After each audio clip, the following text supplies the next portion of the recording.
Hey folks, welcome to 2022 and the latest episode of Lean In Leander.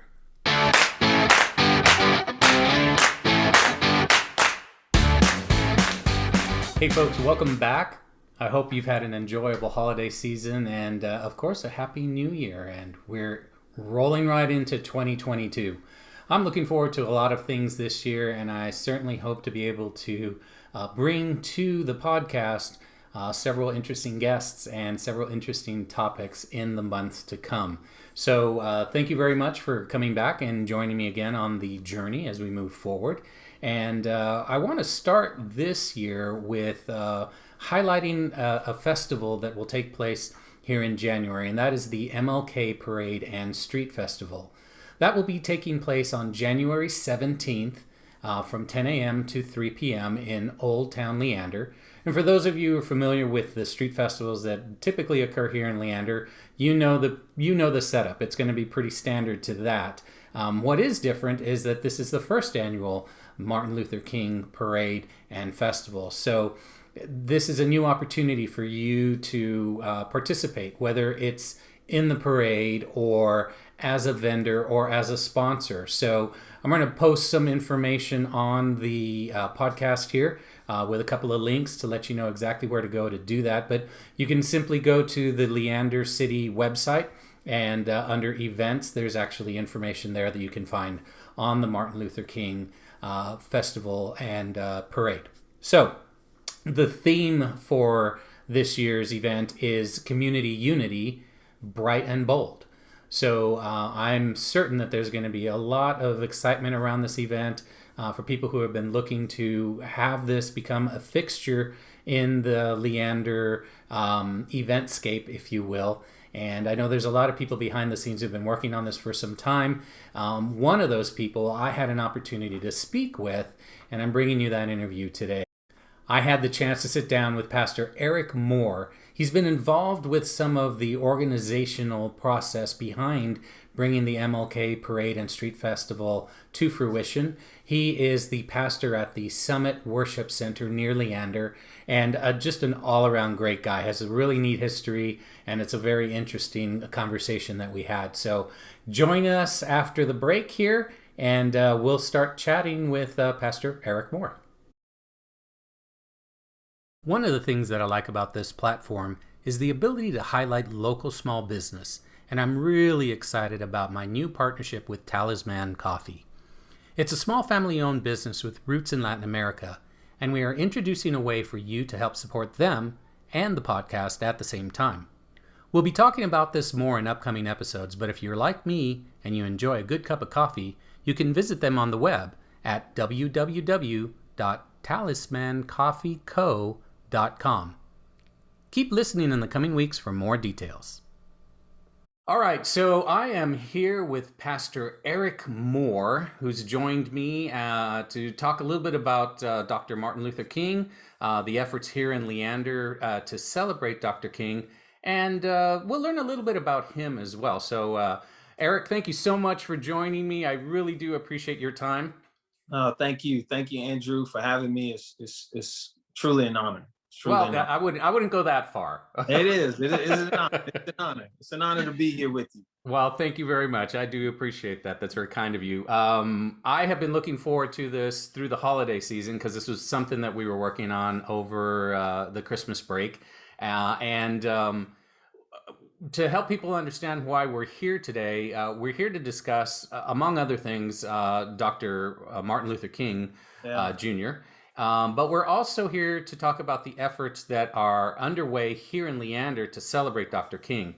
And so I know that you're involved with those efforts, and so I want to get to that. Plus, I want to talk about some of the other community aspects of your mission here in the Leander area.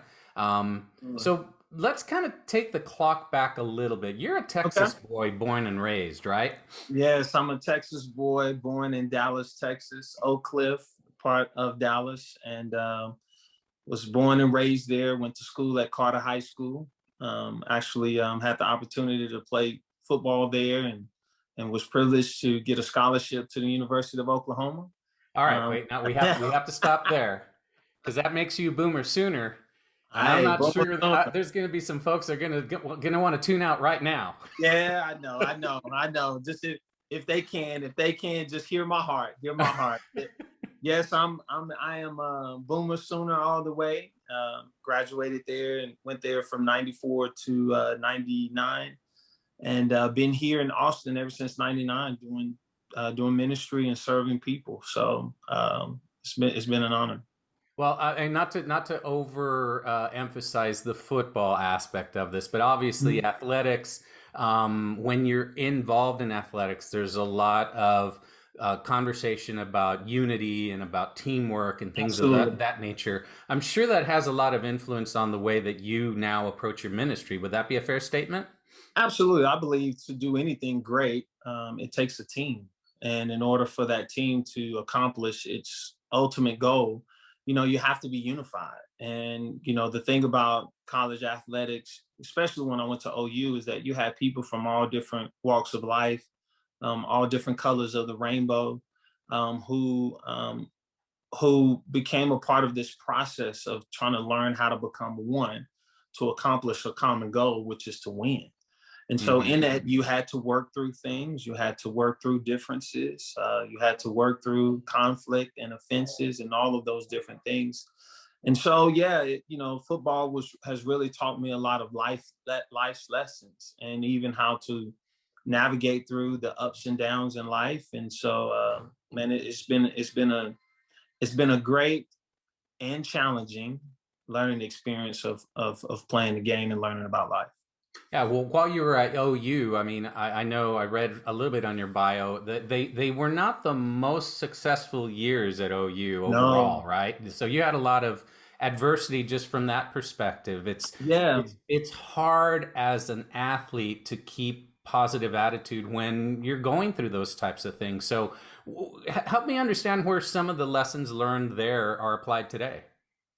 Well, just learning how to not quit when things are not going your way, and even learning a lot about yourself, and even learning how to deal with failure. I mean, I think it's easy to navigate through life when you're having some success. I mean, you still have some challenges with that, but when things are not going your way, when you're getting booed, when you're getting hate mail, when you're getting death threats, when you're getting called out your name, when there's, racial things that are happening. How do you navigate through those times? How do you navigate when you're starting to question yourself and even your own ability to play this game, and when things are not working through different things that are outside of your control, and all of those kind of life lessons, um, learning how to think positive, and really how a big part of the battle is so much in your mind. And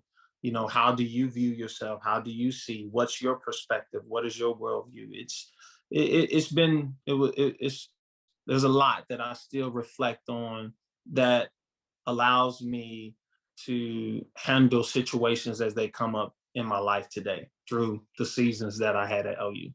Wow. I mean, that I think a lot of people will relate to that. I certainly hope that they would because I think you hit on a couple of themes there. Obviously, life is perspective, and life is also challenging. I think one of the things that I like to try to do is to recognize. I think it was something that was on Ted Lasso, actually, that really kind of highlighted that for me was the speech where he was playing darts. I don't know if you watched the show, No, but I think we tried to get into an episode, but we hadn't been able to get into it all the way. But yeah, no, keep okay. going. So there's an episode where he's playing darts, and just to summarize it, basically um, the person he's playing darts with is in England, and of course he assumes that Ted Lasso doesn't know how to play darts. Basically, at the end of the day, and he goes into this speech where he's talking about people have always underestimated me, and he goes, I never really kind of understood why, and then he does this Walt Whitman quote about curiosity, be curious, Mm, not judgmental. And I mm, thought that was really interesting. It's kind of stuck with me. I was like, one of the things that mm, just stuck with me when I was watching the show, Because I'm Yeah. always looking for those little things, like, they'll catch your attention. You're like, wait a second, what was that? And it's Mhm. one of the things I love about modern society is I can go back. Yeah. I was like, wait, what was that? That kind of Yeah. caught my Yeah. attention. Yeah. So anyway, so yeah, no, those are some really interesting life lessons. Now, help me understand at what point you started turning towards the ministry. I mean, obviously, that's a calling. That's not something that everybody does. It's not, at least to my knowledge, it's not something you can apply for. Like on, I don't know if there's an Indeed for ministers. I'm not sure, but how did you get to the ministry and then decide to establish with your wife? I think it was in 2013. That's when you started the Summit Worship Center here in the Leander area. Well, I grew up in church. Always had this pull towards helping people, serving people.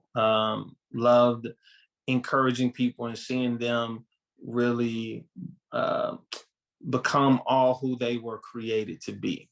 Even in college, being a quarterback, being a captain, being a team leader, all of those different things. I've always found myself in these positions and places of serving people. And so around my junior year, senior year, um, I began there was a ministry that I got connected with, and I had shared with them. I said, hey, if things didn't work out with football, I would love to come and then do an internship. And after my senior year, there was an opportunity for me to go play ball in Canada.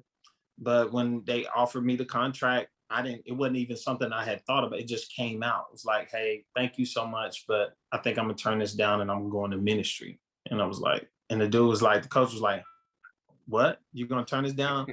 Like, yeah, I'm going to, I believe that this is the plan for my life is for me to go and serve people. And so from that moment, I graduated on a Saturday in June.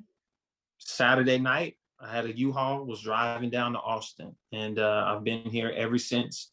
Was serving athletes on UT's campus and other campuses all over the country. And then this journey of ministry took us to some different places, great churches to be able to serve. But in 2013, my wife and I really felt a call for us just to serve and to pursue God's plan in the possibility of planting a church.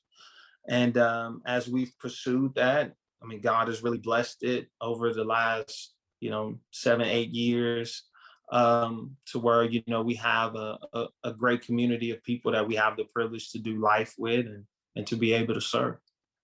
That's a great story, and I thank you for sharing it. It's definitely, I think a lot of people would scratch their heads as the coach did there in Canada. It's like, what are you doing? But Yeah. it also kind of gives people, I think, a little bit of perspective again from your situation, just in the importance of what is important in Yeah. life. Yeah. A lot of people. I mean, I just won my fantasy football league this last night. Hey, Okay, come on, come on. so I'm not saying that I'm completely discounting it, but it's Yeah. an interesting turn. It's an interesting turn. I think a lot of people would appreciate the fact that you recognize it's a game at the end of the day, even though it's a business at that level. Yeah. But kudos to you for making that's a bold decision for someone at your age at that point. I mean, how old were you? 25, 22. 26 years 22. old? No, I was 22, 22. even younger than I I was thought. 20, Okay. yeah, I was 22 years old. And there's been moments throughout this journey. It's like, man, did I make the mistake? Or, Hmm. because once, football is a sport that once you're done, you're done. It's not like basketball, you can go play at a rec, Right, that type of deal. right, right. Once you're done with football, once you're done with football, it's done. So but man, trusting God's plan, and it's been great. It's been great. Really been blessed. Got a beautiful wife, 3 amazing, handsome young boys, and a great community to serve. So I'm at peace. I'm really happy. I'm glad to hear that. I really, really am. Having really, this is our first introduction to each other. I really Mhm. do appreciate you sharing that, because I think that's a really excellent lesson for a lot of people, and hopefully, for my viewers who take the time to take in the content that I produce. Mm, Hopefully they'll find something there. That's what I yeah, try to do. So I really do appreciate you yeah, bringing that up in the way that you did. Um, so you're drawn to the ministry, and obviously there's a tie-in there with Dr. King. yeah. We spoke briefly before we started recording, and I wanted to ask you if there was anything in particular as it relates to Dr. King and his ministry. Obviously, there's a little Mhm. bit of a different angle there because you are a pastor, because you have Yeah. chosen that particular path. Um, at any point in time, was there something that Dr. King, that you read about Dr. King, or that you learned about Dr. King that influenced you, or kind of maybe helped you in that particular path? I think even from a young age, of course, Dr. King is such a hero within the African American community because of his work and because of the impact and the privilege that we have here today because of his life and all those that were part of that movement. What they laid down their life for, we're able to stand on their shoulders, right? And so in it, there's always been this pull, and because he's such a hero and such a pillar in our community. But even from a young age, because I've always said, growing up, I didn't want to be a pastor. That wasn't. But I was drawn to the fact of the impact that one person can make if he's willing to lay down his life for a greater cause. And so in that, seeing what he went through, and yet he was able to stay the course. Was he perfect? No, he wasn't perfect. He had his challenges and things that he had to work through, but it just showed on even now that how God can use imperfect people for a perfect cause if they're willing just to stay committed and say yes to the call. And so in it from a young age, I've always been drawn to that. I didn't know what that looked like, but I was just captured and in awe of the impact that this man had to change, man, to change such a plight for a community of people, group of people, Mm-hmm. Mm-hmm. and No, it's to always, change a mindset, yep. that had been in operation for years, Mm-hmm. because he was willing to lay down his life for a greater cause. So, Yeah, that's been one of the things that's always struck me when I look at the history of Dr. King, and obviously I can't relate to it in the same manner that you can, obviously, because I'm not a black man. I'm wearing a black shirt. That's about as close as I can get. And that was totally unintentional, by the way, pun no, intended. no, So no, yeah, yeah, that was good. That was good. so, but I am of a Hispanic origin, and so I do understand, the need for and the want for fully embracing what the idea of America is really about. Yeah, And it's an imperfect union, and if you accept that and you know that, then you can move forward. And what's always struck me about Dr. King and a lot of the people who were involved in the civil rights movement, hmm, I think it's lost on us today because our society moves so quickly and yeah, things happen so fast that we really don't have time. And it's actually, on a side note, one of the things that the pandemic, I think, has helped with is that people had time to yeah. sit and Slow down. think and explore Yeah, yeah, things. But like Dr. King he was arrested like 30 times. I mean, just the fact that he was jailed 30 times for speaking his mind, essentially. yeah, I mean, that's all he was yeah. doing. He was a non-violent Violence. person. Yeah. It wasn't like he was causing ruckus and the good trouble, if you will, that he would get himself into. But Hmm. to me, and that's literally within my lifetime. Like I'm just a little bit, this side of Dr. King and his Hmm. lifetime, and to look back and say, wow, the world was so different before I was born, Yeah, and how much it has changed even in just my lifetime yeah, is really pretty remarkable. And you mentioned the fact that he was willing to lay down his life for his cause, which is a really interesting way of looking at it because I don't know that he was necessarily conscious of that. I think he recognized that was I, something I that could think, happen because a lot of people forget there was actually two assassination attempts on Dr. King. The first one was in 1958, Yeah. and it was a woman who was apparently mentally unstable who came within a fraction Fraction. Yeah. of his aorta. Yeah. But what was really striking about that, and I think it speaks volumes for the type of people that, I mean, you always look for heroes, and you're always, people are always talking about heroes and whatnot. But here's a man who just simply believed that everyone deserved the same chance. Yeah. Such a simple concept. And he gets stabbed, and he's sitting in his hospital bed, and he basically says, hey, I bear no ill will towards the person who attacked me, which is a remarkable thing. I mean, today I would find it very, very difficult for people to maybe make that same choice. Yeah. And I think it speaks to, for me, it speaks to that there's a greater power that was in operation in his life that gave him a different perspective to see things from a different worldview. Mm-hmm. I think if I mean, as a pastor, if someone stabs me in my heart, I don't know it. I don't know it the same. I don't know it on that hospital bed that I'll be able to say I have no ill will. Right. I would hope that I would say that. Right.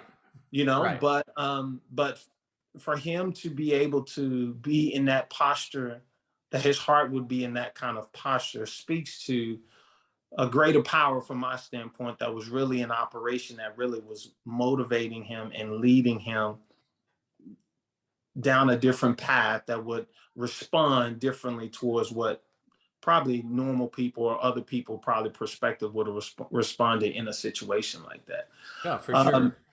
and I think even in that, because even in some of his speeches he would talk about, I've seen the mountaintop, and he would even talk about that I may not make it there with you. Mm-hmm. So even there was these thoughts, that he probably thought to himself that there's a possibility that I may not be able to see, um, if I can use this word, the fruit of my labor. I Mm-hmm. may not be able to see the change. What I'm seeing it, but I'm not.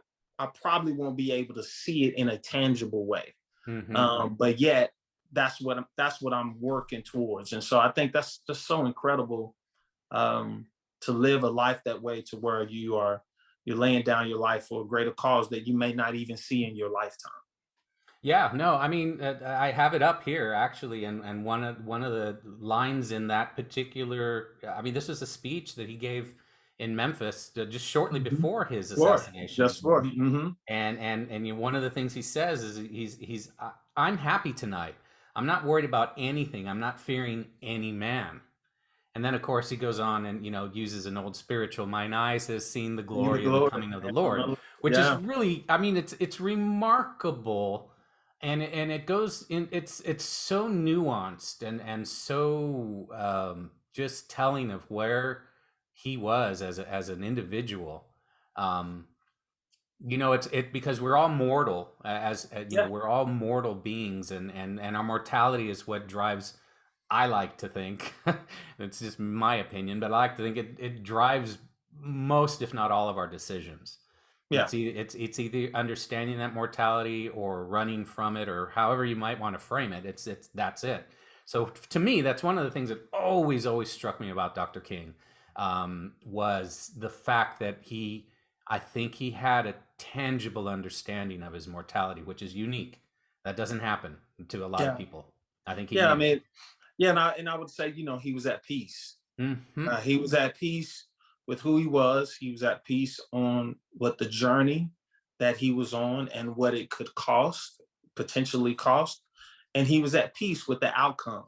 And I know that there probably was some, you know, um, I would love to have a conversation with them and see, to know what that journey was to get to that point of peace where, I know that there were some nights that he had to wrestle through some things, Hmm. looking at his children, looking at his wife, and not being able, that the possibility of him not being able to see them grow, and all missing all those different things. But yet, there was something that he tapped into that gave him the strength and the peace to be able to say, whatever is my lot, whatever is my course, whatever the outcome may be, I'm okay with it.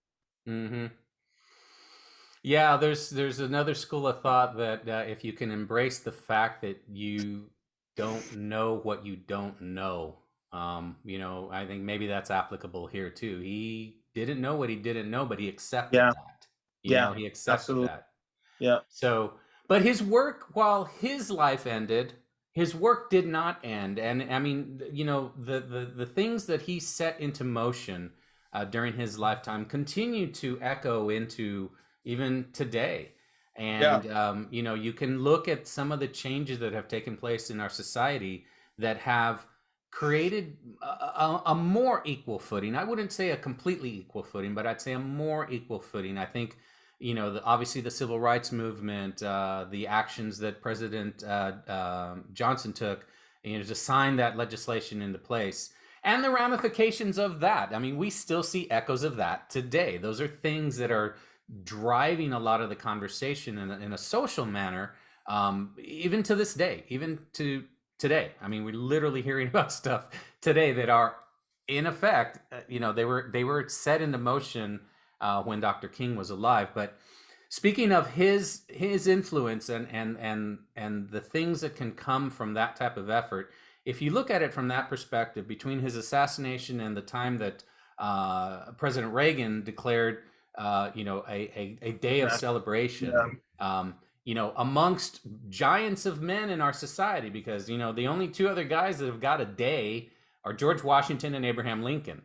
Hmm. So I mean, that's pretty good company at the end of the day. Yeah, yeah, I think, I don't know, everybody can find, you can nitpick yeah, that to death if you want to, but at the end of the day, I think that's a great thing that our country has accomplished. We've still got so much more to do, and yeah, so much further to go. But things like the MLK Parade and the efforts that are being made here in Leander are at least a step in that right direction, in my opinion. So tell me a little bit about your involvement with that effort, and how that came about, because I know there's been, it's been kind of an on and off thing here in Leander as far as MLK Day is concerned. yeah.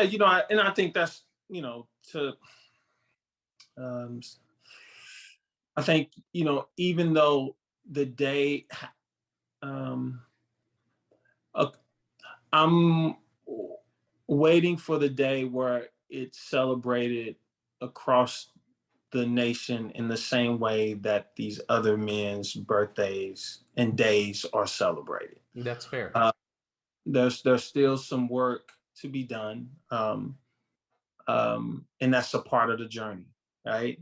That's a part of the journey, and I think in it, as far as myself, as far as what Leander has the potential to do, is to be that representation of what he stood for, to where all colors of the rainbow can come together, um, for the purpose of love, and really understanding what love really means, and to walk together, even though there may be areas that where we agree, there may be areas where we don't agree, but what we do agree upon is that you have value and you have worth, and in that we come together, working through our differences, because we understand that where there's power in unity.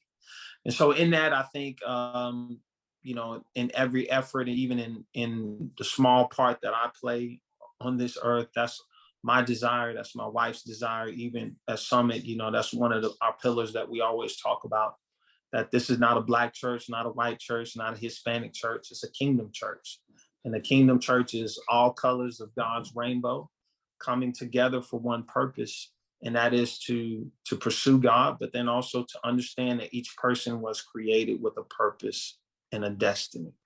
And so in that, so I'm looking forward to even the works to do in Leander, the ways that where we can grow together, where we can have the difficult conversations, And even at the end of the day of having the difficult conversation, still be able to look each other in the eye and say, you know, Andrew, man, I love you, man.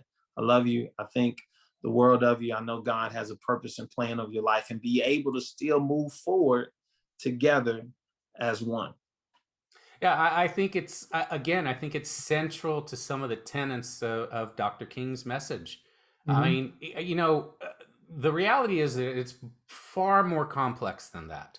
Oh yeah, yeah. Because Dr. King was intimately aware of the socioeconomic Mm-hmm. impacts of segregation and discrimination, and he Mm-hmm. understood those things as well, which to many people made him a very dangerous person. I mean, Yeah, that's one of the reasons that a lot of yeah. people reacted the way that they did to him, is because while his speeches and his oratory skills were, bar none. I mean, he had to be one of the most uh, well spoken. I mean, the guy went to college when he Oh was yeah, 15 years old, 15. Yeah, yeah, I mean, yeah, he knew what he was talking about. He was a yeah. well studied man. And so, but all of those other things that came into play, I think, a lot of people, unfortunately, the brush of history is one that starts to take away some of the layers. Mm-hmm. And it becomes oversimplified for a lot of people, for them to be able to grasp those simple terms. And when we look at the simple terms, to your point, some of the works that you can do in your community, it may be as simple as participating in the MLK Parade, just being there, just Just being there. be there, whether you're watching or whether you decide, hey, have a group of people, I'd like to march in that parade. Then Yeah, come on out and join in that effort to bring unity to our community, and to yeah. use Dr. King as the mechanism to be able to get there. I know that you do, in addition to your summit, you also do a youth faith academy. So it's a more athletics oriented, but I know you do a lot of that type of work here in Leander. So tell me how you see that, and how, again, that's your impact in our community. Mm-hmm. You're bringing together young people in athletic endeavor. Um, how does that help further your mission? How does that help further the cause? Well, yeah. One thing I think, I think God did not allow me to be upon the different platforms and opportunities with sports and learn the knowledge and all that about the game for it to die with me. I believe that all that we have been given, all that we have experienced, that a part of us leaving a legacy is to take what we've learned through the ups and the challenges and reach back and help train the next generation so that they can go further than what we could ever imagine. Mm. And so in that, that's really what faith is all about. Faith is about us coming together. I got former college players and even guys that even played on a professional level that's coming back, that heart beats the same, um, that wants to raise the next generation. And so it's so beautiful because, speaking to Dr.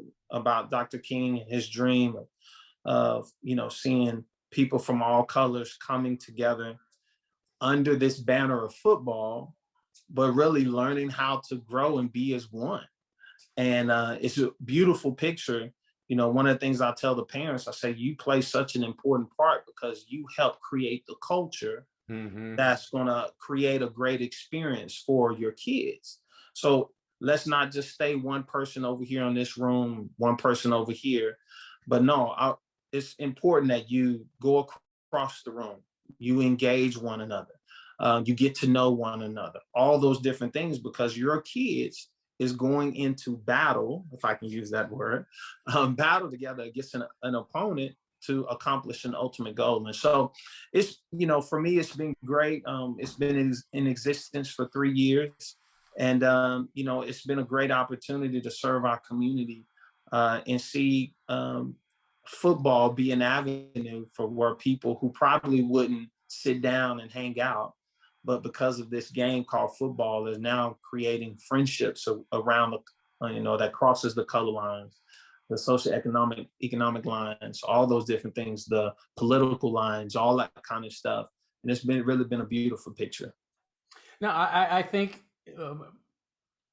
I can concur, and my personal experience has been very much the same. I coached my son up through, through his young adulthood, and it was one of the things. Again, another thing that just struck me one day, and it stuck with me over the years, is that my father was visiting, and my son had a few of his friends over to the house, and my dad pulled me aside, and he said, "This is really beautiful," and I didn't know what he was talking about.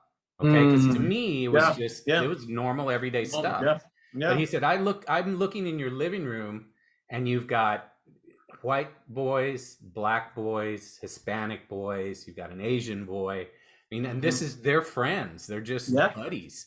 yeah, He was, and it was remarkable from his perspective, because he's got a few years on yeah. me, Hmm. and that he was seeing that Yeah, firsthand, and that he recognized yeah. what had transpired. Right. Where for me it was secondhand, like I said, but I never even gave it another thought. It was Yeah. just those were his friends, and we accepted all of his friends regardless. Now there was a couple that we didn't like, and but it had nothing to do with Yeah, the color of yeah. their skin. Right. It was their character. Yeah, And again, that goes back to something that Dr. I King think said. that. Yeah, That he yeah, he would hope for the day that I'll paraphrase. I don't know. You may know it. Do you know yeah. that? Do you know the quote? Where the children will not be judged on the color of their skin, but on the basis of the content of their character. Content of their character. Yeah, Yep, there you go. yep. There you go. Absolutely. So hopefully we can get to a place, Eric, you and I, and the people here in Leander, and hopefully larger, in a larger spec. But we're going to think globally, and we're going to act locally. Okay, we're Yeah, going to do our yeah. little part right Absolutely. here, and let's work together to not judge people again on the color of their skin, but on the strength of their character. I think that's a great Yeah. way for us to end our conversation today. So I really do appreciate this. This has been remarkable. And I, sir, am honored to have had the opportunity to speak with you today. Well, thank you all so much, and to everyone's listening, you play such a huge part. And you may think, man, my life doesn't really make a huge difference. Let me tell you, it makes such a huge difference. I am who I am today, and I'm still growing and evolving, but it's because of the impact of people who you would know that was speaking in my life, that was of different colors, different backgrounds, but the words they spoke, how they loved me, how they cared for me, how they challenged me, encourage me to become a better person. So your life matters, your choices matter. Let's make Leander great. Let's make Leander that city that's set on a hill that really is a light that can be an example to other cities of what you can do, what can happen when people come together and operate as one. Yeah, I think that's key. I think that's key. I mean, it's what we can do when we choose to do it. And it's about choice. That's And right. so I'm one who will definitely emphasize the fact that you choose to give me solutions. Let's just not sit here talking about the problems. Let's figure out a way to make it work. That's right. So, Pastor Moore, your work is remarkable. Thank you, sir, very very Thank you. much for what you do and for the path you've chosen in your life. And I certainly do appreciate your time here today. Thank you for some great conversation. Thank you. God bless you all.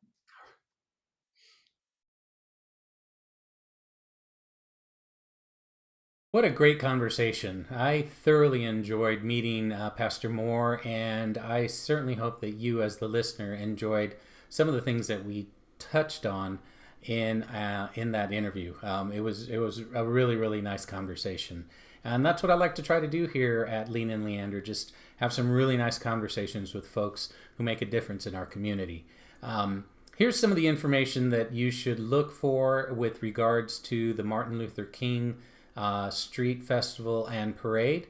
As you can see here, the focus is on community unity, and I certainly hope that you are encouraged and are ready and willing to participate in building that same community unity here in 2022. So I strongly encourage you to participate as a sponsor, as a vendor, as someone marching in the parade, you have some folks that want together and want to come out and march in the parade, by all means, feel free to do so. Here's the contact information, as you can see. And again, thank you for joining us here on Lean and Leander. We'll see you next time.